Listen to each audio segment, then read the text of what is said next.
Yu Yu Hakusho is a Japanese manga series and anime TV series originally written by Yoshihiro Togashi. With over 50 million volume sales and a community rating of 8.46 out of 10, ranking at number 165 on MyAnimeList, this story is beloved and has been viewed by numerous people.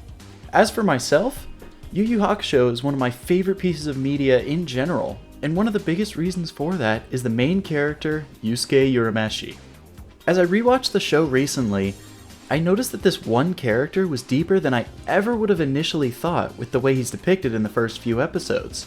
I also believe that not a lot of people notice these subtle nuances in his character writing, so to help you understand why I love this character so much, let's dive headfirst into the main character of Togashi's Yu Yu Hakusho, Yusuke Urameshi.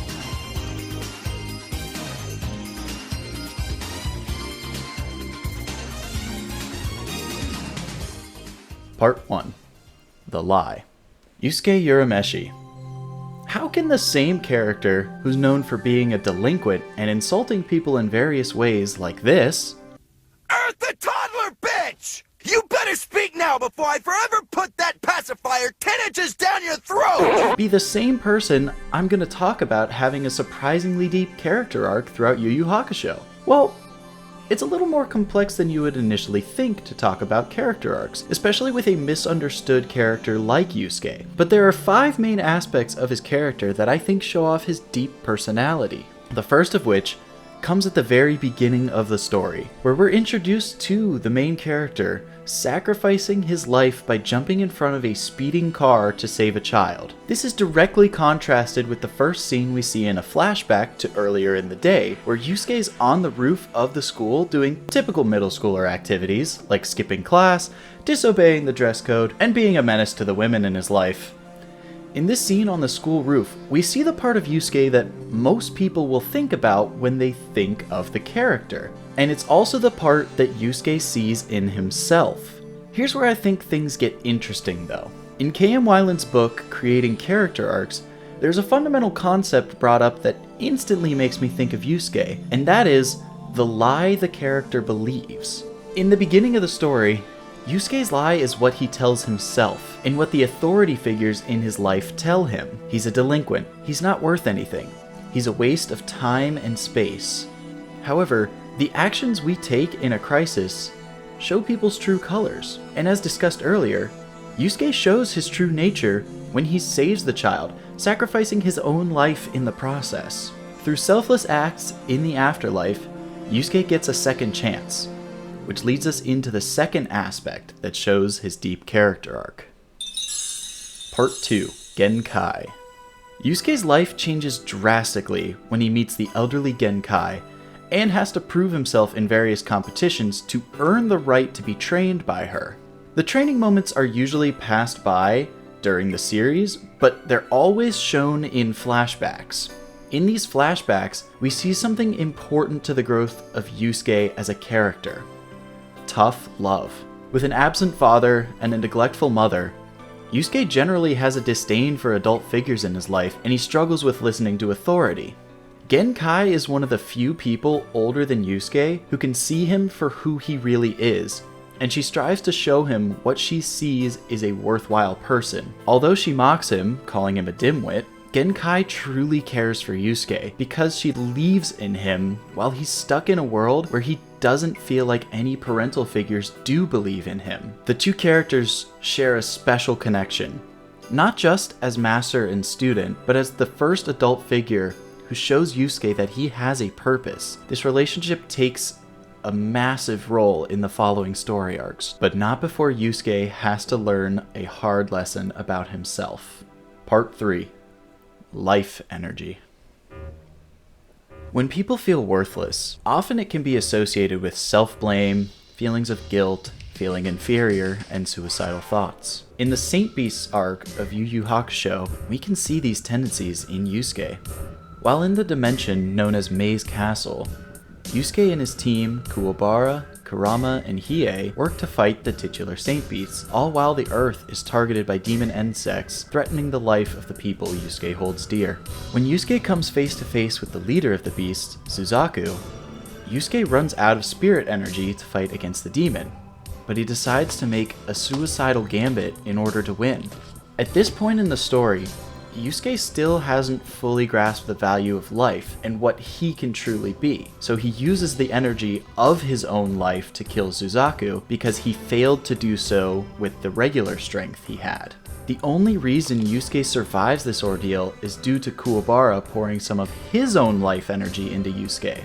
The thing about Yusuke's actions here is that he never uses life energy again after having almost died for the second time due to relying on this dangerous power. And although this does show Yusuke's willingness to sacrifice his life to save people he cares about, it was a life or death gambit that came from a place of necessity because he wasn't strong enough to protect the people he cared about with his own power, and he blamed himself for that. Part 4. Yusuke's Test. The Dark Tournament, specifically the end of the arc, has two moments that make me like Yusuke as a character every time I go through the series. The first of which is his final test from Genk Kai. This whole sequence is a masterclass in storytelling. Yusuke's final test is to endure unimaginable pain and suffering to receive Genk Kai's Spirit Wave Orb, something that Yusuke would never have done before meeting her. We're shown through flashbacks that while Yusuke was training with Genk Kai, he would regularly lose his composure, lash out, and quit the training altogether. This time, though, it's different. When he initially takes on the test, Genk Kai believes it's too much for him and removes the orb containing her power from Yusuke. At the beginning of their training, Yusuke would have given up, but this version of the character has matured, gained confidence in himself, and wants to prove that he is worthy of the power.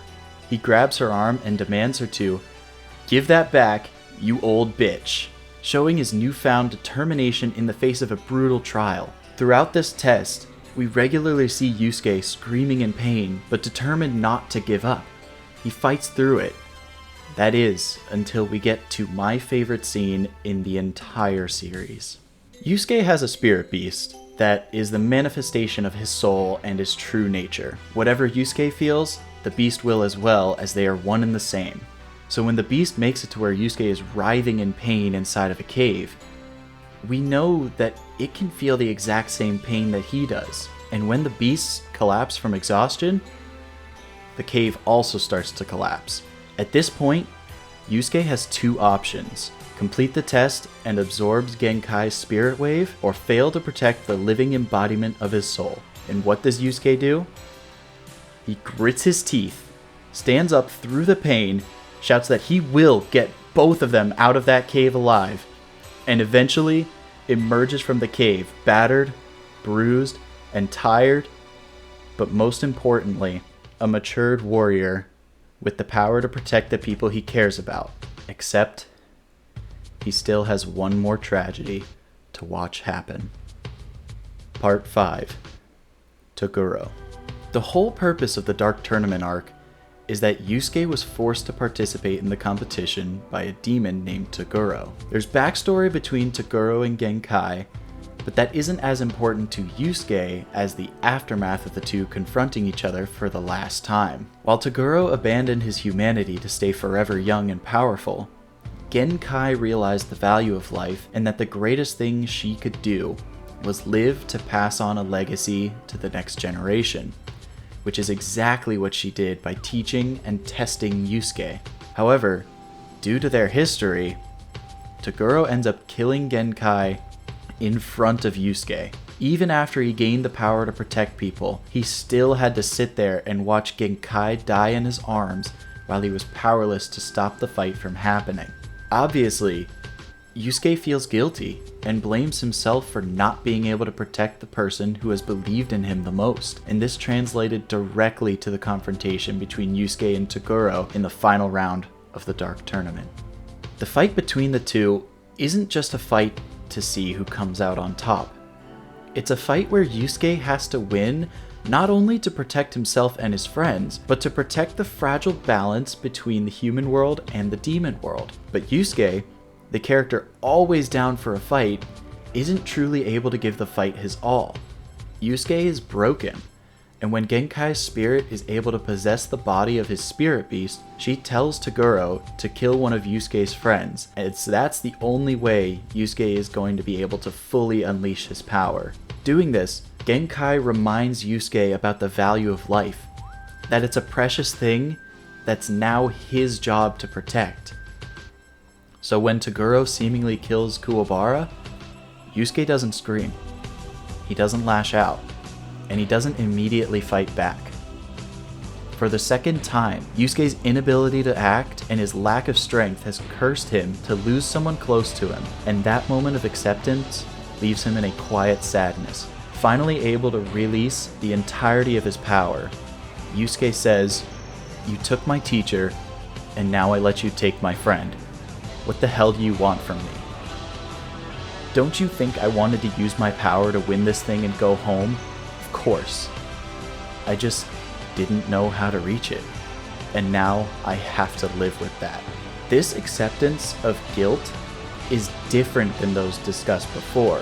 Because Yusuke is able to accept that it was his fault, but he also understands the value of life, he's not going to go into some suicidal gambit this time. He's learned to deal with these emotions as a more mature person than when he was blaming himself in the St. Beast's arc.